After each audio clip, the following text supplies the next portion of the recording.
Kritikal ang kondisyon ng isang rider sa Lawag City, Ilocos Norte matapos bumangga sa isang tanker. Namatay naman ang isang bata sa Camarines Sur matapos mahagip ng isang cargo truck. Makibalita tayo kay Joan Punsoy. Namatay ang isang batang lalaking 7 taong gulang matapos mahagip na isang cargo truck sa Baaw, Camarines Sur. Dead on the spot ang biktimang si Jupiter Badjola. Base sa investigasyon ng mga otoridad, nagkaroon ng mechanical problem ang truck habang bumabiyahe. Nawalan daw ng kontrol ang truck at nahagip nito ang biktimang nasa tabi ng kalsada. Dumiretso naman ang truck at sumalpok sa isang puno. Nahuli ang driver ng truck na si Gilbert Mesolas, pero napalaya rin matapos magkasundo ang employer niya at ang ina ng biktima.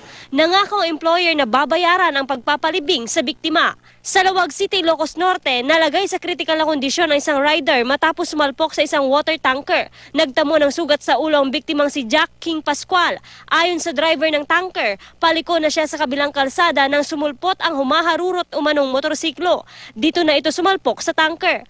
Sa lakas ng pagkakabangga, tumilapon ang rider at nabasag ang suot niyang helmet.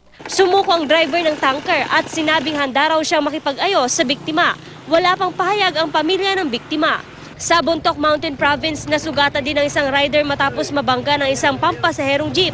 Base sa investigasyon, nasa magkabila ang lane ng dalawang sasakyan na mangyari ang insidente. Nag-overtake ang jeep at saka nasalpok ang kasalubong ng motorsiklo. Sumuko ang driver ng jeep pero nakalaya rin matapos makipag-ayos sa rider. Nangako ang driver ng jeep na babayaran niya ang pagpapaayos sa motorsiklo ng biktima. Yan ang mga balita sa Luzon. Joan Punsoy reporting.